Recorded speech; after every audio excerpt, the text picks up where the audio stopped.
ദൈവനാമത്തിന് മഹത്വം ഉണ്ടായിരിക്കട്ടെ. എന്നെ കേൾക്കുന്ന നിങ്ങളെ ഓരോരുത്തരെയും ഞാൻ വീണ്ടും വരുന്നവനായ യേശു ക്രിസ്തുവിൻ്റെ നാമത്തിലുള്ള എൻ്റെ സ്നേഹവന്ദനത്തെ ഞാൻ അറിയിക്കുകയാണ്. ഞാൻ ഇന്നത്തെ വചന ചിന്തക്കായിട്ട് ഞാൻ എടുക്കുന്നത് ഫിലിപ്പിയ ലേഖനം 2-ാം അധ്യായം അതിൻ്റെ 5 മുതലാണ് വായിക്കാൻ ആഗ്രഹിക്കുന്നത്. നമുക്ക് ആ വാക്യം ഒന്ന് വായിക്കാം. ക്രിസ്തുവേശുവിലുള്ള ഭാവം തന്നെ നിങ്ങളിലും ഉണ്ടായിരിക്കട്ടെ. അവൻ ദൈവരൂപത്തിലിരിക്കെ ദൈവത്തോടുള്ള സമത്വം മുറുകെ പിടിച്ചുകൊള്ളണമെന്ന് വിചാരിക്കാതെ ദാസരൂപമെടുത്ത് മനുഷ്യ സാദൃശ്യത്തിലായി തന്നെത്താൻ ഒഴിച്ച് വേഷത്തിൽ മനുഷ്യനായി വിളങ്ങി തന്നെത്താൻ താഴ്ത്തി മരണത്തോളം, ക്രൂശിലെ മരണത്തോളം തന്നെ അനുസരണമുള്ളവനായി തീർന്നു. അതുകൊണ്ട് ദൈവവും അവനെ ഏറ്റവും ഉയർത്തി സകല നാമത്തിനും മേലായ നാമം നൽകി. അങ്ങനെ യേശുവിൻ്റെ നാമത്തിങ്കിൽ സ്വർലോകരുടെയും ഭൂലോകരുടെയും അധോലോകരുടെയും മുഴങ്കാലൊക്കെയും മടങ്ങുകയും എല്ലാ നാവും യേശു ക്രിസ്തു കർത്താവെന്ന് പിതാവായ ദൈവത്തിൻ്റെ മഹത്വത്തിനായി ഏറ്റുപറയുകയും ചെയ്യേണ്ടി വരും. നമ്മൾ ഈ വചനം വായിക്കുമ്പോൾ നമ്മളെ വിശ്വാസികൾ ഏറ്റവും കൂടുതൽ ആകർഷിക്കുന്നത് യേശുവിൻ്റെ നാമത്തിങ്കിൽ സ്വർലോകരുടെയും ഭൂലോകരുടെയും അധോലോകരുടെയും സകലരുടെയും മുട്ടുമടങ്ങും. അതുകൊണ്ടിട്ട് നമ്മൾ യേശുവിൻ്റെ നാമം ഉപയോഗിക്കുമ്പോൾ രോഗികൾ സൗഖ്യമാവുന്നു, ബന്ധനങ്ങൾ അഴിയുന്നു. അങ്ങനെ യേശുവിൻ്റെ നാമത്തെങ്കിലാണ് നമ്മളുടെ ജീവിതത്തിൽ വിടുതലുകൾ നടക്കുന്നത്. അങ്ങനെയാണെങ്കിൽ നമ്മൾ ചിന്തിക്കാറുണ്ടോ എന്തുകൊണ്ടിട്ടാണ് യേശുവിൻ്റെ നാമം ഉപയോഗിക്കുമ്പോൾ ഈ ദൈവപ്രവൃത്തികൾ നടക്കുന്നത്, ഈ വിടുതലുകൾ നടക്കുന്നത് എന്താണെന്ന് ചിന്തിച്ചിട്ടുണ്ടോ? നമ്മളത് ചിന്തിക്കേണ്ടത് ആവശ്യമാണ്.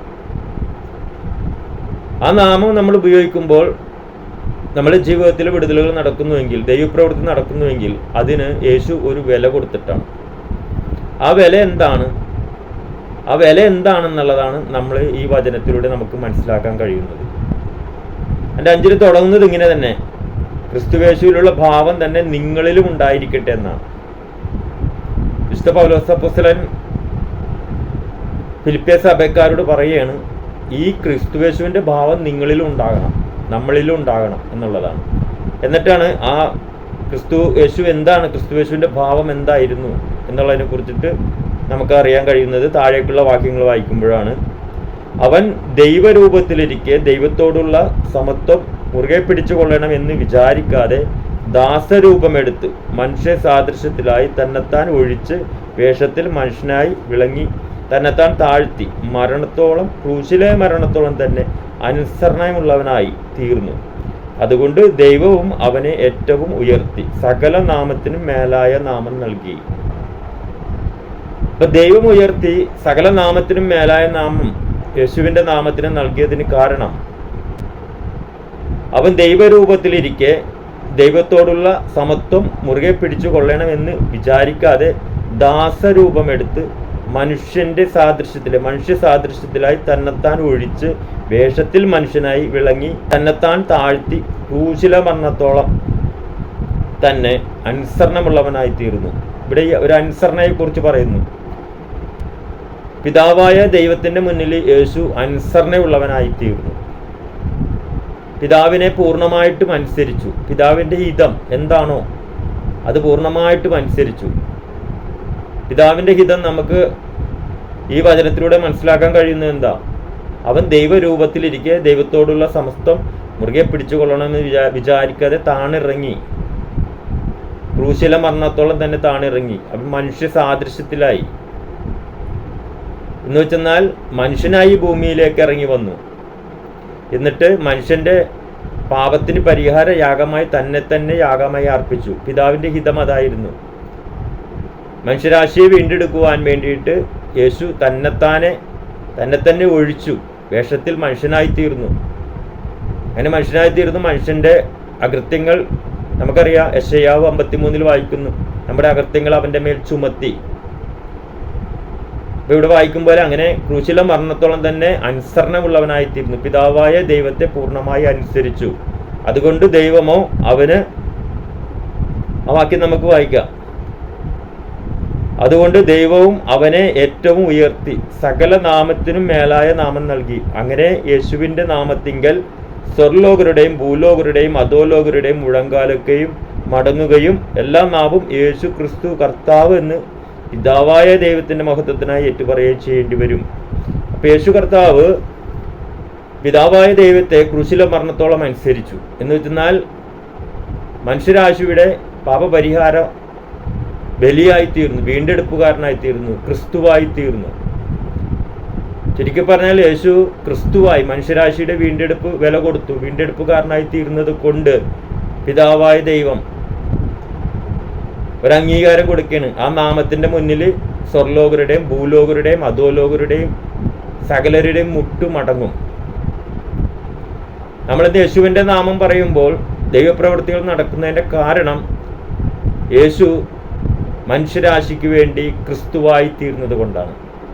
പലപ്പോഴും നമ്മൾ യേശുവിൻ്റെ നാമത്തിൽ ദൈവപ്രവൃത്തികൾ ആഗ്രഹിക്കുന്നു, യേശുവിൻ്റെ നാമത്തിൽ ദൈവപ്രവൃത്തികൾ നടക്കുമെന്ന് വിശ്വസിക്കുന്നു, യേശുവിൻ്റെ നാമത്തിൽ നമ്മുടെ ഇടയിൽ ദൈവപ്രവൃത്തികൾ നടക്കുന്നുമുണ്ട്. എന്നാൽ എന്ത് കൊണ്ടിട്ടാണ് ഈ നാമം ഉച്ചരിക്കുമ്പോൾ ദൈവപ്രവൃത്തികൾ നടക്കുന്നതെന്ന് പ്രത്യേകിച്ച് അങ്ങനെ അധികം ആരും ചിന്തിക്കാത്തൊരു കാര്യമാണ്.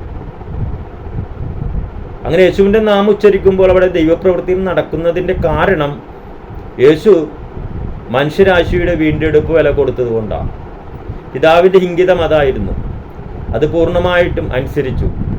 ദൈവത്തോടുള്ള സമത്വം വെടിഞ്ഞ് മനുഷ്യ സാദൃശ്യത്തിലേക്ക് വന്ന് മനുഷ്യരാൽ പീഡകളേറ്റ് ക്രൂശിൽ മാനവരാശിയുടെ വീണ്ടെടുപ്പ് വില കാൽവറി ക്രൂശിൽ കൊടുത്തു. അതുകൊണ്ടാണ് ദൈവം ആ നാമത്തെ എല്ലാ നാമത്തിനും മേലായ നാമമാക്കി ഉയർത്തി. ആ നാമത്തിൻ്റെ മുമ്പിൽ സ്വർലോകരുടെയും ഭൂലോകരുടെയും അധോലോകരുടെയും സകലരുടെയും മുട്ടുമടങ്ങുന്ന നാമമാക്കി മാറ്റി. എന്ന് വെച്ചെന്നാൽ നമ്മളെ ഏറ്റവും തിരിച്ചറിയേണ്ടത് യേശു ക്രിസ്തുവായി മനുഷ്യരാശിയുടെ വീണ്ടെടുപ്പുകാരനായി. നമുക്ക് വേണ്ടത് ഇത് തന്നെയാണ്. ഈ നാമം ഉച്ചരിക്കുമ്പോൾ വിടുതൽ നടക്കുന്നതിൻ്റെ കാരണം യേശു ക്രിസ്തുവായതുകൊണ്ടാണ്. യേശു എൻ്റെ വീണ്ടെടുപ്പുകാരനായതുകൊണ്ടാണ്, വീണ്ടെടുപ്പ് വില കൊടുത്തത് കൊണ്ടാണ്. അപ്പോൾ നമ്മൾ ഇനി ചിന്തിക്കേണ്ടത്, അങ്ങനെയാണെങ്കിൽ ഈ വീണ്ടെടുപ്പ് വിലയ്ക്ക് അകത്തെ എൻ്റെ അനുഗ്രഹങ്ങൾ എന്തെല്ലാം അനുഗ്രഹങ്ങളാണ് എനിക്കിരിക്കുന്നതെന്ന് നമ്മൾ തിരിച്ചറിയണം. നമ്മൾ വെറുതെ യേശുവിൻ്റെ നാമം ഉച്ചരിക്കുമ്പോൾ വിടുതൽ നടക്കുന്നു, അതുകൊണ്ട് യേശുവിൻ്റെ നാമം പറയുക, വിടുതൽ പ്രാപിക്കുക എന്നുള്ള ഒരു അവസ്ഥയിൽ നമ്മളുടെ ആത്മീയ ജീവിതം നയിച്ച് നമ്മൾ പോകേണ്ടവരല്ല. യേശു ക്രിസ്തുവായെങ്കിൽ ആ ക്രിസ്തുവിൽ മനുഷ്യരാശിക്കായി ദൈവം വീണ്ടെടുത്ത് തന്ന എന്തെല്ലാം അനുഗ്രഹങ്ങളുണ്ട് എന്നുള്ളത് നമ്മൾ തിരിച്ചറിയണം. അത് നമ്മുടെ അവകാശമാണത്, മനുഷ്യരാശിയുടെ അവകാശമാണത്. അത് നമ്മൾ അനുഭവിക്കാനുള്ളതാണ്. പലപ്പോഴും അത് തിരിച്ചറിയാത്തത് കൊണ്ട് നമ്മളത് അനുഭവിക്കുന്നുമില്ല. യേശു ക്രൂശിൽ മരിച്ചടക്കപ്പെട്ടു, ഉയർത്തെഴുന്നേറ്റു. അപ്പോൾ നമ്മൾ മനുഷ്യരാശിക്ക് ലഭിച്ച ഏറ്റവും വലിയ അനുഗ്രഹം നമ്മുടെ ആത്മാവ് വീണ്ടെടുക്കപ്പെട്ടു. നമുക്ക് ഏതൻ തോട്ടത്തിൽ വെച്ച് മനുഷ്യൻ പാപം ചെയ്തപ്പോൾ നഷ്ടപ്പെട്ടതും അവൻ്റെ ആത്മാവ് മരിച്ചു, അവൻ്റെ ദൈവത്തോടുള്ള ബന്ധം വിച്ഛേദിക്കപ്പെട്ടു. എന്നാൽ യേശുവിൽ വിശ്വസിച്ചപ്പോൾ, യേശുവിൻ്റെ പാപപരിഹാര യാഗത്തിൽ ഞാൻ വിശ്വസിച്ചപ്പോൾ എനിക്ക് ലഭിച്ചത് പാപമോചനം ലഭിച്ചപ്പോൾ അതോടുകൂടി എനിക്ക് ലഭിച്ചത് പിതാവായ ദൈവത്തോടുള്ള ബന്ധം എനിക്ക് റീകണക്ട് ചെയ്ത് കിട്ടി. ഇന്ന് ഞാൻ പിതാവിൻ്റെ സന്നിധിയിലേക്ക് എനിക്ക് ഓടിച്ചെല്ലാം, അപ്പൻ എന്നുള്ള സ്ഥാനം വെച്ച് എനിക്ക് ഓടിച്ചെല്ലാം. കാരണം ഇന്ന് ഞാൻ പാപത്തിന് കീഴിലല്ല, ഇന്ന് ഞാൻ ക്രിസ്തുവില, പുതിയ സൃഷ്ടിയാണ്. ഇത് പറയുമ്പോൾ നമ്മൾ ഏറ്റവും ശ്രദ്ധിക്കേണ്ടതായ കാര്യം നമ്മുടെ അകത്തെ മനുഷ്യനെ സംബന്ധിച്ച, നമ്മുടെ ആത്മമണ്ഡലത്തെ സംബന്ധിച്ചാണ് ഈ ഒരു വീണ്ടെടുപ്പ് നമുക്ക് ലഭിച്ചിരിക്കുന്നത്. പുറത്തെ മനുഷ്യന് ഇപ്പോഴും നമുക്ക് വീണ്ടെടുപ്പ് കിട്ടേണ്ടതായ മേഖലകൾ ധാരാളമുണ്ട്. ആ വീണ്ടെടുപ്പ് എങ്ങനെ നമുക്ക് ലഭിക്കും എന്നുള്ളതിനെ കുറിച്ചിട്ടും നമ്മൾ തിരിച്ചറിയേണ്ടത് ആവശ്യമാണ്. നമ്മളിവിടെ യോഹന്നാന്റെ സുവിശേഷം 3-ാം അധ്യായത്തിൽ നിക്കോദേമോസ് എന്ന് പറഞ്ഞൊരു വ്യക്തി യേശുവിൻ്റെ അടുക്കൽ വരുന്നത് നമ്മൾ വായിക്കുന്നുണ്ട്. ആ യേശുവിൻ്റെ അടുക്കൽ വരുമ്പോൾ യേശു പറയുന്നത്, നീ വീണ്ടും ജനിക്കുന്നില്ല എങ്കിൽ ദൈവരാജ്യം കാണുക പോലും ചെയ്യുകയില്ലെന്ന്. അതിനുശേഷം വീണ്ടും യേശു പറയുന്നുണ്ട്, ജലത്താലും ആത്മാവിനാലും നീ വീണ്ടും ജനിക്കുന്നില്ല എങ്കിൽ ദൈവരാജ്യത്തിൽ കടപ്പാൻ കഴിയത്തില്ലെന്ന്. അപ്പോൾ ആദ്യം ആത്മാവിൽ വീണ്ടും ജനിച്ചെന്നാൽ നീ ദൈവരാജ്യം കാണും. പിന്നെ അടുത്തത് ജലത്താലും ആത്മാവിനാലും വീണ്ടും ജനിച്ചെന്നാൽ നീ ദൈവരാജ്യത്തിൽ കടക്കും. അപ്പം കാണുന്ന ഒരു സ്റ്റേജുണ്ട്, കടക്കുന്ന ഒരു സ്റ്റേജുണ്ട്. നമുക്കറിയാം, നമ്മളൊരു വീട് പുറത്തു നിന്ന് കണ്ടു കഴിഞ്ഞെന്നാൽ നമുക്ക് പുറത്തുനിന്ന് കാണാനേ പറ്റുള്ളൂ. പക്ഷേ അതിൻ്റെ അകത്ത് കയറി എന്നാലേ അതിലുള്ളതെല്ലാം നമുക്ക് അനുഭവിക്കാൻ കഴിയത്തുള്ളൂ. അപ്പോൾ വീടിൻ്റെ അകത്ത് കയറണം. അപ്പോൾ ഇവിടെ ജലത്താലും ആത്മാവിനാലും നമ്മൾ വീണ്ടും ജനിച്ചെന്നാൽ നമുക്ക് വീടിൻ്റെ അകത്ത് കയറാം. അകത്ത് കയറി എന്നാലേ നമുക്ക് അതിലുള്ളതെല്ലാം നമുക്ക് അനുഭവിക്കാൻ കഴിയും. അപ്പോൾ യേശു ക്രിസ്തു മുഖാന്തരം നമ്മളുടെ ജീവിതത്തിൽ 2 വീണ്ടും ജനനം നടക്കണം. നമ്മൾ പത്രോസിന്റെ ലേഖനത്തിൽ നമ്മൾ വായിക്കുന്നുണ്ട്, കെടുന്ന ബീജത്താലല്ല കെടാത്തതും നിലനിൽക്കുന്നതുമായ ദൈവത്തിന്റെ വചനത്താൽ തന്നെ നിങ്ങൾ വീണ്ടും ജനിച്ചിരിക്കുന്നു. അപ്പൊ വചനത്താൽ ഒരു ജനനമുണ്ട്, ആത്മാവിനാൽ ഒരു ജനനമുണ്ട്. അപ്പൊ വചനത്താലുള്ള ജനനം എന്താണെന്നുള്ളത് നമ്മൾ തിരിച്ചറിയണം. നമ്മൾ യേശു ക്രിസ്തുവിൽ വിശ്വസിക്കുമ്പോൾ നമ്മൾക്ക് ആത്മാവിനാലുള്ള ജനനം നമുക്ക് കിട്ടി. നമ്മുടെ ആത്മാമണ്ഡലം വീണ്ടെടുക്കപ്പെട്ടു, രക്ഷിക്കപ്പെട്ടു. പക്ഷേ വചനത്താലുള്ള വീണ്ടും ജനനവും കൂടി നമ്മുടെ ജീവിതത്തിൽ നടന്നെങ്കിൽ മാത്രമേ നമ്മൾ ദൈവരാജ്യത്തിലേക്ക് പ്രവേശിക്കത്തുള്ളൂ, അകത്ത് കടക്കത്തുള്ളൂ. അകത്ത് കടന്നെങ്കിലേ ദൈവത്തിലുള്ള സകല അനുഗ്രഹങ്ങളും സകല വിടുതലുകളും നമുക്ക് അനുഭവിക്കാൻ കഴിയത്തുള്ളൂ. പലപ്പോഴും ഈ രണ്ടാമത്തെ ജനനം നമ്മളുടെ ജീവിതത്തിൽ നടക്കാത്തത് കൊണ്ട് നമുക്ക് ദൈവരാജ്യത്തിലുള്ള, അതായത് ദൈവത്തിലുള്ള എല്ലാ അനുഗ്രഹങ്ങളും നമുക്ക് അനുഭവിക്കാൻ കഴിയുന്നില്ല. അപ്പൊ നമുക്ക് ദൈവത്തിൽ ഉള്ള എല്ലാം അനുഭവിക്കാൻ കഴിയണം. നമ്മൾ ദൈവത്തിന്റെ മക്കളെങ്കിലും അവകാശികളാണ്. ക്രിസ്തുയേശുവിൽ നമ്മൾ ദൈവത്തിന്റെ എല്ലാ അനുഗ്രഹങ്ങൾക്കും നമ്മൾ കൂട്ടവകാശികളാണ്. പക്ഷെ ഇത് നമ്മളുടെ ജീവിതത്തിൽ എത്രത്തോളം നമുക്കിത് അനുഭവിക്കാൻ കഴിയുന്നുണ്ട് എന്നുള്ളത് നമ്മൾ ആത്മശോധന ചെയ്ത് തിരിച്ചറിയേണ്ടതാണ്. അപ്പോൾ തന്നെ നമ്മൾ യേശുവിന്റെ നാമം ഉപയോഗിക്കുമ്പോൾ നമുക്ക് രോഗസൗഖ്യങ്ങൾ നടക്കുന്നുണ്ട്, മറ്റുള്ള മേഖലകളിലെല്ലാം വിടുതൽ നടക്കുന്നുണ്ട്. അത് എന്തുകൊണ്ടിട്ടാ? അത് യേശു പിതാവായ ദൈവത്തെ പൂർണ്ണമായി അനുസരിച്ചത് കൊണ്ട്, മനുഷ്യരാശിയുടെ വീണ്ടെടുപ്പ് വില കൊടുത്തത് കൊണ്ട് പിതാവായ ദൈവം യേശുവിന് കൊടുത്ത ഒരു സ്ഥാനമാണ്. ആ നാമം ഉച്ചരിക്കുമ്പോൾ സ്വർലോകരുടെയും ഭൂലോകരുടെയും അധോലോകരുടെയും എല്ലാം മുട്ടുമടങ്ങും. കാരണം പൈശാചിക മണ്ഡലങ്ങളെ കാൽവരി ക്രൂശിൽ യേശു കർത്താവ് അവൻ്റെ പ്രവൃത്തികളെ അടിയറവ് വെപ്പിച്ചു. മനുഷ്യരാശിക്ക് വേണ്ടി യേശു കർത്താവ് തന്നെ ജീവനെ ബലിയായി നൽകി. തൻ്റെ രക്തത്താൽ മനുഷ്യരാശിയുടെ പാപപരിഹാര യാഗം നടത്തി. അങ്ങനെ പിതാവിൻ്റെ ഹിതം അതായിരുന്നു. ആ പിതാവിൻ്റെ ഹിതം പൂർത്തീകരിച്ചു യേശു.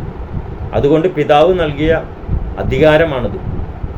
ആ നാമം ഉച്ചരിക്കുമ്പോൾ രോഗികൾ സൗഖ്യമാവുന്നതും ബന്ധനങ്ങൾ അഴിയുന്നതും അതുകൊണ്ടിട്ടാണ്. മിക്കവാറും നമ്മൾ സഭകളിലേക്ക് വരുമ്പോൾ സഭകളിൽ കൂടുതലും യേശുവിൻ്റെ നാമം ഉപയോഗിക്കുന്നു. യേശുവിൻ്റെ നാമത്തിൽ പലതും സംഭവിക്കട്ടെ എന്ന് പറയുമ്പോൾ അതെല്ലാം സംഭവിക്കുന്നു, വിടുതൽ നടക്കുന്നു. യേശുവിൽ വിശ്വസിക്കുമ്പോൾ വിടുതൽ നടക്കുന്നു. അത് നമുക്ക് ആദ്യത്തെ ഒരു എക്സ്പീരിയൻസ്, ആദ്യം കിട്ടുന്ന ഒരു ദൈവത്തിൽ നിന്ന് കിട്ടുന്ന ഒരു വിടുതലാണ് യേശുവിൻ്റെ നാമത്തിലുള്ളത്. പക്ഷേ ആ നാമത്തിലുള്ള വിടുതൽ നമ്മൾ അനുഭവിക്കുമ്പോൾ തന്നെ നമ്മൾ അറിഞ്ഞിരിക്കണം, ആ നാമം ഉച്ചരിച്ച ആ നാമത്തിൻ്റെ ശക്തിയാൽ ഞാൻ വിടുതൽ പ്രാപിച്ചു, പക്ഷേ എൻ്റെ ആത്മാവ് വീണ്ടെടുക്കപ്പെട്ടിട്ടുണ്ടോ? നമ്മൾ യഥാർത്ഥത്തിലും യേശു ക്രിസ്തുവാണെന്നും യേശു എൻ്റെ പാപപരിഹാരകനാണെന്നുള്ള തിരിച്ചറിവ് ഉണ്ടായിട്ട് ആ തിരിച്ചറിവോടുകൂടി എൻ്റെ പാപം മോചിക്കപ്പെടണം, എനിക്കും പാപത്തിൽ നിന്നൊരു വീണ്ടെടുപ്പ് ആവശ്യമാണെന്നുള്ള തിരിച്ചറിവോടുകൂടി യേശു ക്രിസ്തുവാണെന്നുള്ള തിരിച്ചറിവോടുകൂടി നിങ്ങൾ യേശുവിനെ ഹൃദയത്തിലേക്ക് കർത്താവും രക്ഷിതാവുമായി സ്വീകരിച്ചിട്ടുണ്ടോ എന്നുള്ളത് നിങ്ങളൊന്ന് ആത്മശോധന ചെയ്യേണ്ടതാണ്. അതാണ് വിശ്വസിച്ച് സ്നാനമേൽക്കുക എന്ന് പറഞ്ഞാൽ. അങ്ങനെയാണോ നിങ്ങൾ ഈ ഒരു വിശ്വാസം, ഈ ഒരു വെളിപ്പാടോടുകൂടിയാണോ നിങ്ങൾ സ്നാനമേറ്റിരിക്കുന്നത്? അതല്ല, നമ്മൾ യേശുവിൻ്റെ നാമം അവിടെ ഉച്ചരിച്ചു, എനിക്ക് വിടുതൽ കിട്ടി, അതുകൊണ്ട് ഞാൻ യേശുവിൽ വിശ്വസിക്കുന്നു, അതുകൊണ്ട് ഇനി ഞാൻ ഈ കൂട്ടായ്മയിൽ കൂടി നിൽക്കും, അതിനായി എനിക്ക് സ്നാനമേൽക്കണം എന്ന് പറഞ്ഞ് ഞാൻ സ്നാനമേൽക്കുന്നു. അങ്ങനെ നമ്മൾ സ്നാനമേറ്റു സഭയിൽ ചേർന്നു, കർത്തൃമേശയിൽ നമ്മൾ പങ്കാളിയാകുന്നു. അങ്ങനെ ഒരു ജീവിതം നയിച്ചു പോവുകയാണ്. ഇത് നമ്മൾ ശ്രദ്ധിക്കണം. യഥാർത്ഥമായ തിരിച്ചറിവോടും ബോധ്യത്തോടും കൂടിയാണോ നമ്മൾ ആത്മീയ ജീവിതം നയിക്കുന്നതെന്ന് നമ്മൾ തിരിച്ചറിയണം. യഥാർത്ഥ തിരിച്ചറിവ് യേശു ക്രിസ്തുവാണെന്നുള്ള തിരിച്ചറിവ് എന്ന് വെച്ചെന്നാൽ എനിക്ക് വേണ്ടി കാൽവരി ക്രൂശിൽ എൻ്റെ വീണ്ടെടുപ്പ് വില കൊടുത്തു. ആ വീണ്ടെടുപ്പ് വില കൊടുത്ത ആളുടെ പേര് ആണ് യേശു. അതുകൊണ്ടാണ് യേശുവിൻ്റെ നാമം ഉച്ചരിക്കുമ്പോൾ ദൈവപ്രവൃത്തി നടക്കുന്നത്. സാത്താൻ്റെ ശക്തികൾ കീഴ്പ്പെടുന്നത്. അങ്ങനെ സാത്താൻ്റെ ശക്തികൾ കീഴ്പ്പെടുന്നത് കൊണ്ടിട്ടാണ് എൻ്റെ മേലുള്ള പല രോഗങ്ങളും സൗഖ്യമാവുന്നത്, എൻ്റെ സാമ്പത്തികമായ വഴികൾ, അടഞ്ഞ വഴികൾ തുറക്കപ്പെടുന്നത് എല്ലാം. അതെല്ലാം ആ നാമം ഉച്ചരിക്കുമ്പോൾ നടക്കും. പക്ഷേ അതുകൊണ്ട് മാത്രം നമ്മൾ കർത്താവിനെ പിൻപറ്റുന്നത് അല്ല യഥാർത്ഥത്തിലുള്ള ആത്മീയ ജീവിതം. നമുക്ക് തിരിച്ചറിവുണ്ടാകണം. ഈ യേശുവിനെ ദൈവം എൻ്റെ പാപപരിഹാരകനായി, നമുക്ക് ലഭിക്കേണ്ട ഏറ്റവും വലിയ വിടുതൽ പാപത്തിൽ നിന്നുള്ള മോചനമാണ്. പാപപരിഹാരകനായി എനിക്ക് വേണ്ടി അയച്ചു. എൻ്റെ പാപങ്ങളാണ് യേശു ക്രൂശിച്ചു വന്നത്, എൻ്റെ അകൃത്യങ്ങളാണ് യേശു ഏറ്റെടുത്തത്. അത് ആ ഒരു തിരിച്ചറിവും ബോധ്യത്തോടു കൂടി നമ്മൾ യേശുവിനെ സ്വീകരിക്കുമ്പോഴാണ് യഥാർത്ഥത്തിൽ നമ്മുടെ ആത്മാവിൻ്റെ രക്ഷ, ആത്മാവിൻ്റെ വീണ്ടെടുപ്പ് അവിടെ നടക്കുന്നത്. ഈ ആത്മാവിൻ്റെ വീണ്ടെടുപ്പ് നമ്മളിൽ നടന്നു കഴിയുമ്പോൾ നമ്മൾ ആത്മാവിൽ വീണ്ടും ജനിച്ചു. ഞാൻ അടുത്ത പടിയാണ്, ആത്മാവിൽ വീണ്ടും ജനിച്ച നമ്മൾ ദൈവരാജ്യത്തിലേക്ക് പ്രവേശിച്ചു.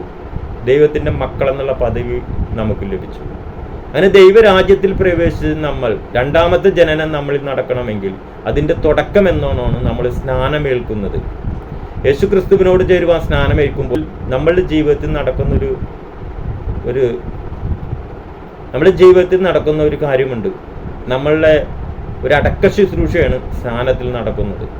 വെള്ളത്തിൽ മുങ്ങുമ്പോൾ ഒരു വ്യക്തി മരിച്ചു കഴിഞ്ഞാൽ ആ വ്യക്തിയെ മണ്ണിൽ അടക്കം ചെയ്യുന്നതിൻ്റെ പ്രതീകമായിട്ടുള്ള ഒരു ശുശ്രൂഷ പോലെ തന്നെയാണ് നമ്മൾ യേശു ക്രിസ്തുവിനോട് ചേരുവാൻ നമ്മൾ സ്നാനമേൽക്കുമ്പോൾ നമ്മുടെ ഒരു അടക്ക ശുശ്രൂഷ നടക്കുന്നു. എന്നാൽ നമ്മുടെ ജഡത്തെ നമ്മൾ അടക്കം ചെയ്യുക. ഇനി ജഡത്തിലല്ല നമ്മൾ ജീവിക്കേണ്ടത്, വീണ്ടും ജനിച്ച ആത്മാവിനൊത്തവണ്ണം ജീവിക്കണം. ആത്മാവിനൊത്തവണ്ണം ജീവിക്കണമെങ്കിൽ ആത്മാവ് നമ്മളെ നടത്തുന്നത് വചനാടിസ്ഥാനത്തിലാണ്. വചനപ്രകാരമേ നടത്തൂ. അതിൽ ഏറ്റവും പ്രാധാന്യം അർഹിക്കുന്നത് ക്രിസ്തു ഉപദേശിച്ച ഉപദേശങ്ങളാണ്. ആ ക്രിസ്തുവിൻ്റെ ഉപദേശത്തിൽ നമ്മൾ നമ്മളുടെ ജീവിതത്തെ ഈ ഭൂമിയിൽ ക്രമീകരിക്കാൻ തുടങ്ങുമ്പോൾ നമ്മൾ ദൈവത്തിൻ്റെ സ്റ്റാൻഡേർഡിൽ നടക്കുന്നവരായി നമ്മൾ മാറും. ദൈവത്തിൻ്റെ മക്കളായി നമ്മൾ ദൈവത്തിൻ്റെ സ്റ്റാൻഡേർഡിൽ നടക്കുന്നവരായി മാറും. ദൈവത്തിൻ്റെ ഇഷ്ടത്തിനൊത്ത് ജീവിക്കുന്നവരായി മാറും. ദൈവത്തിൻ്റെ സ്വഭാവമുള്ളവരായി നമ്മൾ മാറും. അങ്ങനെ നമ്മളെ നടത്താനായിട്ട് നമ്മൾക്ക് നൽകുന്നതാണ് വചനം, ക്രിസ്തുവിൻ്റെ വചനം. ഈ വചനം അനുസരിച്ച് നമ്മൾ ജീവിച്ചു കഴിയുമ്പോഴാണ് അതിനെയാണ് അവിടെ പത്രോസ് അപ്പോസ്തലൻ പറഞ്ഞത്, കെടുന്ന ബീജത്താലല്ല കെടാത്തതും നിലനിൽക്കുന്നതുമായ ദൈവവചനത്താൽ തന്നെ നിങ്ങൾ വീണ്ടും ജനിച്ചിരിക്കുന്നു. ഇത് പത്രോസ് അപ്പോസ്തലൻ ഇത് പറയുമ്പോൾ നമ്മൾ മനസ്സിലാക്കിയിരിക്കണം, ഇത് സഭ സ്ഥാപിക്കപ്പെട്ട് വളരെ പതിറ്റാണ്ടുകൾക്ക് ശേഷം ആണ് ഈ ലേഖനത്തിൽ പത്രോസ് അപ്പോസ്തലൻ ഇത് പറയുന്നത്. എന്ന് വെച്ചാൽ സഭയ്ക്കകത്ത് വന്നവർക്ക് ക്രിസ്തുവിൻ്റെ ഉപദേശം കൊടുത്ത് ആ ഉപദേശപ്രകാരം അവരുടെ ജീവിതത്തെ കറക്റ്റ് ചെയ്ത് ജീവിക്കുന്ന, അത് അനുസരിച്ച് ജീവിക്കുന്ന ഒരു ജനത്തോടാണ് പറയുന്നത്, നിങ്ങൾ വീണ്ടും ജനിച്ചിരിക്കുന്നത് ഇപ്പോൾ കെടുന്ന ബീജത്താലല്ല കെടാത്തതും നിലനിൽക്കുന്നതുമായ ദൈവത്തിൻ്റെ വചനത്താൽ തന്നെ നിങ്ങൾ വീണ്ടും ജനിച്ചിരിക്കുന്നു. എന്ന് വെച്ചെന്നാൽ യേശുവിനെ നമ്മൾ ഹൃദയത്തിലേക്ക് കർത്താവും രക്ഷിതാവുമായി സ്വീകരിച്ചപ്പോൾ നമ്മുടെ ആത്മമനുഷ്യൻ വീണ്ടും ജനിച്ചു. അടുത്ത പടി ക്രിസ്തുവിൻ്റെ ഉപദേശത്തിൽ നമ്മൾ നടക്കാൻ തുടങ്ങിയപ്പോൾ നമ്മുടെ പുറത്തെ മനുഷ്യനിലും ഒരു വീണ്ടും ജനന അനുഭവം ഉണ്ടായി. മുമ്പ് നമ്മൾ ജഡികരായ അമ്മയപ്പന്മാരിൽ നിന്ന് ജനിച്ചപ്പോൾ ആ അമ്മയപ്പന്മാരിൽ നിന്ന് വന്ന ഒരു സ്വഭാവമായിരുന്നു നമ്മളുടേത്.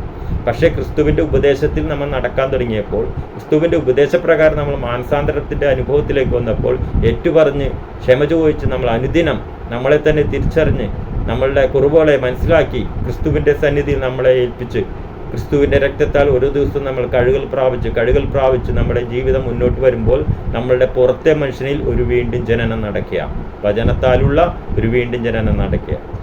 ആ അവസ്ഥയിലായിരിക്കുന്ന കൂട്ടത്തോടാണ് ഇവിടെ പത്രോസ് അപ്പോസ്തലൻ പറയുന്നത്, കെടുന്ന ബീജത്താലല്ല കെടാത്തത് നിലനിൽക്കുന്നതുമായ ദൈവത്തിൻ്റെ വചനത്താൽ തന്നെ നിങ്ങൾ വീണ്ടും ജനിച്ചിരിക്കുന്നു. അതാണ് നമ്മൾ യോഹന്നാന്റെ സുവിശേഷം 3-ാം അധ്യായത്തിൽ യേശു കർത്താവ് നിക്കോദേമോസിനോട് പറഞ്ഞത്, ജലത്താലും ആത്മാവിനാലും വീണ്ടും ജനിക്കുന്നില്ല എങ്കിൽ നിങ്ങൾ ദൈവരാജ്യത്തിൽ കടക്കത്തില്ലെന്ന്. ആദ്യം പറഞ്ഞത് എന്താ? ആത്മാവിനാൽ വീണ്ടും ജനിക്കുന്നില്ല എങ്കിൽ ദൈവരാജ്യം കാണുക പോലും ചെയ്യുകയില്ലെന്ന്. രണ്ടാമത് യേശു പറഞ്ഞെന്താ? നിങ്ങൾ ജലത്താലും ആത്മാവിനാലും വീണ്ടും ജനിക്കുന്നില്ല എങ്കിൽ ദൈവരാജ്യത്തിൽ കടപ്പാൻ കഴിയത്തില്ലെന്ന്. അപ്പോൾ ദൈവരാജ്യത്തിൽ കടന്നവർക്കാണ് ദൈവരാജ്യത്തിലുള്ള നന്മകളും ഉയർച്ചകളും അനുഭവിപ്പാൻ കഴിയുന്നത്. പലപ്പോഴും നമ്മൾ വിശ്വാസത്തിൽ വന്നിട്ട് നമ്മുടെ ജീവിതത്തിൽ ദൈവത്താലുള്ള അനുഗ്രഹം, സമൃദ്ധിയായ അനുഗ്രഹങ്ങൾ അനുഭവിക്കാൻ കഴിയാത്തതിൻ്റെ കാര്യം നമ്മൾ ദൈവരാജ്യത്തിന് അകത്ത് കടന്നിട്ടില്ല. നമ്മൾ രക്ഷിക്കപ്പെട്ടിട്ടുണ്ട്, നമ്മുടെ ആത്മാവ് രക്ഷിക്കപ്പെട്ടിട്ടുണ്ട്, പക്ഷെ നമ്മൾ ദൈവരാജ്യത്തിന് അകത്ത് കടന്നിട്ടില്ല. അകത്ത് കടക്കണമെങ്കിൽ എന്ത് വേണം? നമ്മുടെ പുറത്തെ മനുഷ്യനിലുള്ള പാപ മേഖലകളെയും കൂടി നമ്മൾ തിരിച്ചറിഞ്ഞ്, വചനപ്രകാരം തിരിച്ചറിഞ്ഞ്, അത് ക്രിസ്തുവിൻ്റെ ഉപദേശമാണ് അതിന് സഹായിക്കുന്നത്. അതുകൊണ്ടിട്ടാണ് സഭക്കകത്ത് ഞാൻ മുമ്പത്തെ എപ്പിസോഡുകളിൽ പറഞ്ഞതുപോലെ അപ്പോസ്തലന്മാരോട് യേശു കർത്താവ് ഉപദേശിച്ചാണ്. മത്തായിയുടെ സുവിശേഷം 28 അവസാനം, ഞാൻ നിങ്ങളോട് കൽപ്പിച്ചതൊക്കെയും പ്രമാണിപ്പാൻ തക്കവണ്ണം ഉപദേശിച്ചും കൊണ്ടും സകല ജാതികളെയും ശിഷ്യരാക്കുവിൻ. എന്ന് വെച്ചാൽ യേശു ഉപദേശിച്ച ഉപദേശങ്ങൾ, യേശുവിൻ്റെ 3.5 വർഷത്തെ ജീവിത കാലഘട്ടത്തിൽ യേശു ഉപദേശിച്ച ഉപദേശങ്ങൾ രക്ഷിക്കപ്പെട്ട് സഭയിലേക്ക് വരുന്നവർ ഉപദേശിക്കണം. ആ ഉപദേശം കേൾക്കുമ്പോൾ നമുക്ക് മനസ്സിലാവും നമ്മുടെ പുറത്തെ മനുഷ്യനുള്ള കുറവുകൾ, നമ്മളെങ്ങനെ ഈ ഭൂമിയിൽ ദൈവഹിതപ്രകാരം ജീവിക്കണം എന്നുള്ളത് മനസ്സിലാവും. അത് തിരിച്ചറിഞ്ഞ് നമ്മുടെ പുറത്തെ മനുഷ്യനെ നമ്മൾ വചനപ്രകാരം കറക്റ്റ് ചെയ്ത് നമ്മൾ ജീവിക്കാൻ തുടങ്ങുമ്പോഴാണ് നമ്മുടെ പുറത്തെ മനുഷ്യനിൽ വീണ്ടും ജനന അനുഭവം ഉണ്ടാകുന്നത്. അപ്പോൾ നമ്മുടെ പുറത്തെ മനുഷ്യനിൽ വീണ്ടും ജനന അനുഭവം ഉണ്ടാകണമെങ്കിൽ ദൈവവചനം കേൾക്കുമ്പോൾ ആ വചനത്തോട് നമ്മൾ സഹകരിക്കണം. അത് നമ്മൾ ചെയ്യേണ്ട കാര്യമാണ്. നമ്മുടെ ആത്മാവിൻ്റെ രക്ഷ അത് സൗജന്യമാണ്, അത് ദൈവം ചെയ്ത കാര്യമാണ്. ക്രിസ്തുവിൻ്റെ രക്തത്താൽ, ക്രിസ്തുവിൽ വിശ്വസിച്ചപ്പോൾ ആത്മാവിൻ്റെ രക്ഷയ്ക്ക് നമുക്കൊന്നും ചെയ്യാൻ കഴിയത്തില്ലായിരുന്നു, അത് ദൈവം ചെയ്തു. ദൈവം സൗജന്യമായി ക്രിസ്തുവേശു മുഖാന്തരം നമ്മുടെ ആത്മാവിൻ്റെ രക്ഷ നമുക്ക് തന്നു. പക്ഷെ അതിനുശേഷം നമ്മൾ ദൈവരാജ്യത്തിലെത്തിയപ്പോൾ, ദൈവത്തിൻ്റെ മക്കളായി തീർന്നപ്പോൾ, നമ്മുടെ പുറത്തെ മനുഷ്യനെ നമ്മൾ കൂടി സഹകരിച്ചെങ്കിൽ മാത്രമേ, നമ്മൾ കേൾക്കുന്ന വചനത്തിന് മുമ്പിൽ നമ്മൾ കൂടി സഹകരിച്ച് സമർപ്പിച്ചു കൊടുത്തെങ്കിൽ മാത്രമേ പുറത്തെ മനുഷ്യനുള്ള വീണ്ടും ജനനം നമ്മുടെ ജീവിതത്തിൽ നടക്കത്തുള്ളൂ. പലപ്പോഴും ഈ ഒരു ജനനം നടക്കുന്നില്ല. നമ്മുടെ പുറത്തെ മനുഷ്യനെ നമ്മൾ വചനപ്രകാരം ക്രമീകരിക്കാൻ നമ്മൾ ആഗ്രഹിക്കുന്നില്ല, അതിനുവേണ്ടി സമർപ്പിക്കപ്പെടുന്നില്ല. അതുകൊണ്ട് നമ്മുടെ പുറത്തെ മനുഷ്യനുള്ള വീണ്ടും ജനനം നടക്കുന്നില്ല. പുറത്തെ മനുഷ്യനുള്ള വീണ്ടും ജനനം നടക്കാത്തതുകൊണ്ട് നമ്മൾ ദൈവരാജ്യത്തിൽ പ്രവേശിക്കുന്നില്ല. ദൈവരാജ്യത്തിൽ പ്രവേശിക്കാത്തത് കാരണം എന്താ? ദൈവരാജ്യത്തിലുള്ള നന്മകളെ, വിടുതലുകളെ, ഉയർച്ചകളെ, സൗഖ്യങ്ങളെ ഒന്നും നമുക്ക് അനുഭവിക്കാൻ കഴിയുന്നില്ല. ഇന്ന് എന്നെ കേൾക്കുന്ന നിങ്ങളോട് എനിക്ക് പറയാനുള്ളത്, നിങ്ങൾ രക്ഷിക്കപ്പെട്ടിട്ട് വർഷങ്ങളായിട്ടുണ്ടായിരിക്കാം. ചിലപ്പോൾ നിങ്ങളൊരു ദൈവദാസൻ, ശുശ്രൂഷകനായിരിക്കാം. ചിലപ്പോൾ നിങ്ങളൊരു ശുശ്രൂഷകൻ്റെ വൈഫായിരിക്കാം, മക്കളായിരിക്കാം, വിശ്വാസികളായിരിക്കാം. നിങ്ങളിന്നും രോഗങ്ങളാലും, നിങ്ങളിന്നും ദാരിദ്ര്യത്താലും, കഷ്ടതയാലും, പ്രയാസങ്ങളാലും നിങ്ങൾ ബുദ്ധിമുട്ടുന്നെങ്കിൽ നിങ്ങളൊരു കാര്യം അറിഞ്ഞിരിക്കണം, നിങ്ങൾ ദൈവരാജ്യത്തിൽ പ്രവേശിച്ചിട്ടില്ല. പ്രവേശിച്ചവർ മാത്രമേ ഭവനത്തിനകത്തുള്ള വിടുതലുകൾ ലഭിക്കൂ. നിങ്ങൾ പുറത്ത് നിന്ന് വീണ്ടും ആത്മാവിൽ വീണ്ടും ജനനം നടന്നുകൊണ്ട് ദൈവരാജ്യം കാണുന്നുണ്ട്, ആത്മീയമായ കാര്യങ്ങളെ നിങ്ങൾക്ക് കാണുന്നുണ്ട് നിങ്ങൾ, പക്ഷേ അകത്ത് പ്രവേശിക്കാൻ കഴിഞ്ഞിട്ടില്ല. കാരണം നമ്മുടെ പുറത്തെ മനുഷ്യൻ ഇപ്പോഴും ലോകത്തോടാണ് ചായ്വ്. ലോക ഇഷ്ടങ്ങൾക്ക് വേണ്ടിയിട്ടാണ് പുറത്തെ മനുഷ്യൻ യത്നിക്കുന്നത്. നമ്മുടെ കൂട്ടായ്മയിൽ നമ്മൾ പോകുന്നത് പോലും, യേശുവിൻ്റെ അടുക്കൽ നമ്മൾ യേശുവിനെ വിളിച്ചപേക്ഷിക്കുന്നത് പോലും നമ്മുടെ ഈ ഭൂമിയിലുള്ള ഭൗതിക നന്മകൾ കിട്ടുവാൻ വേണ്ടി മാത്രം ആഗ്രഹിച്ച്, അതിനുവേണ്ടി മാത്രം നിങ്ങൾ സഭയിൽ പോകുന്നവരായിരിക്കും, നിങ്ങൾ പ്രാർത്ഥിക്കുന്നവരായിരിക്കും. അതുകൊണ്ടിട്ടാണ് നിങ്ങൾ ജഡിക പ്രാർത്ഥനയായിരിക്കും, അതായത് ഇവിടെയുള്ള കാര്യങ്ങൾ നടക്കണം, അതിനു വേണ്ടിയിട്ട് പ്രാർത്ഥിക്കുന്ന, നമ്മുടെ ജഡിക താല്പര്യങ്ങൾ പൂർത്തീകരിക്കാൻ വേണ്ടി ദൈവത്തെ ആശ്രയിക്കുന്ന ഒരു ജീവിതമായിരിക്കും. അതല്ല, നിങ്ങൾ പുറത്തെ മനുഷ്യനും കൂടി വീണ്ടും ജനനം സംഭവിച്ച എന്ത് സംഭവിക്കുമെന്നറിയാമോ? അപ്പോസ്തല പ്രവൃത്തി 2-ാം അധ്യായത്തിൽ മാർക്കോസിൻ്റെ മാളിയ മുറിയിൽ അപ്പോസ്തലന്മാരുടെ മേൽ ഇറങ്ങിയതുപോലെ പരിശുദ്ധാത്മാവ് അവരുടെ മേൽ ഇറങ്ങി. അവിടെ എഴുതിയിരിക്കുന്ന അങ്ങനെയാണ്, പരിശുദ്ധാത്മാവ് അവരുടെ മേൽ ഇറങ്ങി. യേശു സ്നാനമേറ്റപ്പോൾ യേശുവിൻ്റെ മേൽ പരിശുദ്ധാത്മാവ് ഇറങ്ങി. എന്നുവെച്ചാൽ പുറത്തെ മനുഷ്യനിലും പരിശുദ്ധാത്മാവ് ഇറങ്ങി.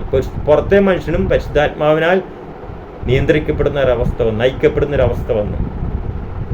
ആ ഒരു സ്റ്റേജ് വരുമ്പോഴാണ് യഥാർത്ഥത്തിൽ ഒരു ശുശ്രൂഷകൻ ദൈവശക്തി ഉപയോഗിച്ചിട്ടുള്ള ഒരു ശുശ്രൂഷകനായി മാറും. ഇല്ലെങ്കിൽ നമുക്ക് വചനം പ്രസംഗിക്കാനൊക്കെ പറ്റും, പക്ഷെ വചനത്തിൻ്റെ ശക്തി വെളിപ്പെടില്ല, വിടുതൽ സംഭവിക്കത്തില്ല, ആ വ്യക്തിയിലൂടെ ദൈവപ്രവൃത്തികൾ നടക്കത്തില്ല. പിന്നെ നടക്കുന്നത് യേശുവിൻ്റെ നാമം ഉച്ചരിക്കുമ്പോൾ ആ നാമത്തിന് ദൈവം കൊടുത്ത ആ അധികാരമുണ്ട്, അത് കൊണ്ടിട്ട് ദൈവപ്രവൃത്തികൾ നടക്കും. പക്ഷെ യഥാർത്ഥത്തിൽ നമ്മളിൽ നടക്കേണ്ട 2 വീണ്ടും ജനനം നടന്നാൽ, ആത്മാവിലും നമ്മുടെ പുറത്തെ മനുഷ്യനിലുള്ള വീണ്ടും ജനനം നടന്നാൽ നമ്മളുടെ മേൽ പരിശുദ്ധാത്മാവ് ഇറങ്ങും.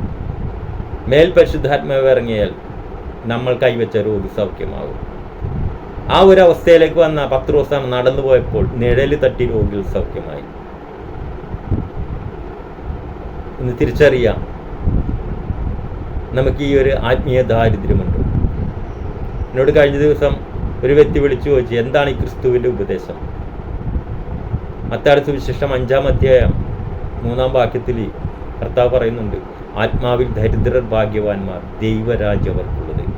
നമുക്ക് ഈ ഒരു ആത്മീയ ദാരിദ്ര്യം നമുക്ക് വേണം. നമ്മളിപ്പോഴുള്ള അവസ്ഥ പോരാ. എൻ്റെ പുറത്തെ മനുഷ്യനുള്ള കുറവുകൾ നികത്തപ്പെടണം. എൻ്റെ കണ്ണുകൊണ്ടും എൻ്റെ ചിന്ത കൊണ്ടും എൻ്റെ പ്രവൃത്തി കൊണ്ടും എൻ്റെ വിചാരം കൊണ്ടുമൊക്കെ വളരെ പാപസ്വഭാവം എന്നിലുണ്ട്. അതിൽ നിന്നല്ല എനിക്ക് ഒരു വിടുതൽ വേണം. അതെല്ലാം നമ്മൾ തിരിച്ചറിഞ്ഞ് യേശുവിൻ്റെ സന്നിധിയിൽ ഏറ്റുപറഞ്ഞ് അതിൽ നിന്ന് വിടുതൽ പ്രാപിക്കാൻ നിങ്ങൾ ആഗ്രഹിക്കുന്നുവെങ്കിൽ അതിനാണ് ആത്മാവിൽ ദരിദ്രർ ഭാഗ്യവാന്മാർ, ദൈവരാജ്യം അവർക്കുള്ളതെന്ന് കർത്താവിൻ്റെ ആ വചനം നമ്മളുടെ ജീവിതത്തിൽ നിവൃത്തിയാകും.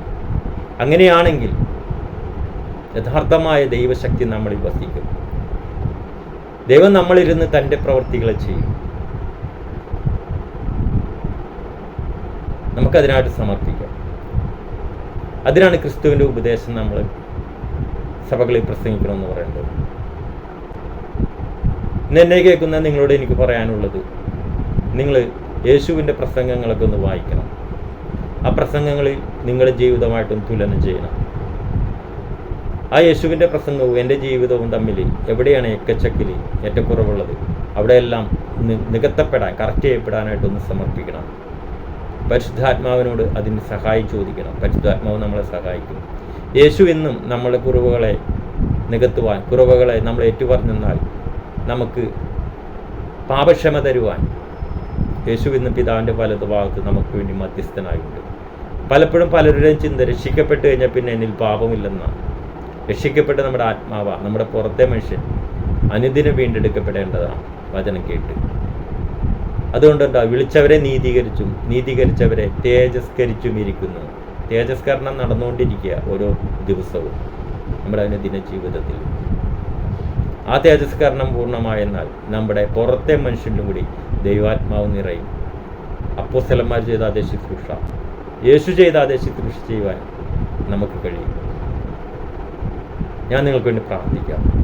പരിശുദ്ധ പിതാവേ, നീ വചനം കേൾക്കുന്ന ഓരോരുത്തരെയും അങ്ങയുടെ കരങ്ങളിൽ ഏൽപ്പിക്കണം. അപ്പം യഥാർത്ഥമായ ആ വീണ്ടും ജനനം ഓരോരുത്തർക്കും നൽകുവാൻ വേണ്ടി പ്രാർത്ഥിക്കുന്നു. കെടുത്ത ബീജത്താലല്ല, കെടാത്തതും നിലനിൽക്കുന്നതുമായ ദൈവത്തിൻ്റെ വചനത്താലുള്ളൊരു വീണ്ടും ജനനം വേണം. ഞങ്ങളുടെ ആത്മാവ് സംബന്ധിച്ച് കൃപയാ ഞങ്ങൾക്ക് ഒരു വീണ്ടെടുപ്പ് അങ്ങ് നൽകി. എന്നാൽ ഞങ്ങളുടെ പുറത്തെ മനുഷ്യനും ഒരു വീണ്ടെടുപ്പ് വേണം. ഞങ്ങളുടെ പുറത്തെ മനുഷ്യനും കൂടി ദൈവാത്മാവ് നിറഞ്ഞ് ദൈവാത്മാവിനാൽ നയിക്കപ്പെടുന്നൊരു അനുഭവം ഞങ്ങൾക്ക് വേണം. ഞങ്ങളുടെ പഴയ തുരുത്തി പൊട്ടണം. ഞങ്ങളുടെ ഈ തുരുത്തി, ഈ ശരീരമാവുന്ന ഈ തുരുത്തി, മൺപാത്രം, ഇത് പുതിയ തുരുത്തിയായി മാറണം. പുതിയ തുരുത്തിയിൽ അങ്ങ് പുതുവീഞ്ഞ് നടക്കുമെന്ന് പറഞ്ഞു അത് ഞങ്ങളുടെ ജീവിതത്തിൽ ഉണ്ടാകണം. അങ്ങനെ ഞങ്ങളിലൂടെ അങ്ങ് ആഗ്രഹിക്കുന്ന ശുശ്രൂഷ ഞങ്ങൾക്ക് ഈ ഭൂമിയിൽ തികച്ച് അങ്ങയുടെ സന്നിധിയിൽ നല്ലവനും വിശ്വസ്തനുമായ ദാസനെ എന്ന വിളി കേൾക്കുവാൻ തക്കവണ്ണം അങ്ങയുടെ സന്നിധിയിൽ നിൽപ്പാൻ പരിശുദ്ധ പിതാവെ ഞങ്ങളെ സഹായിക്കണമേ.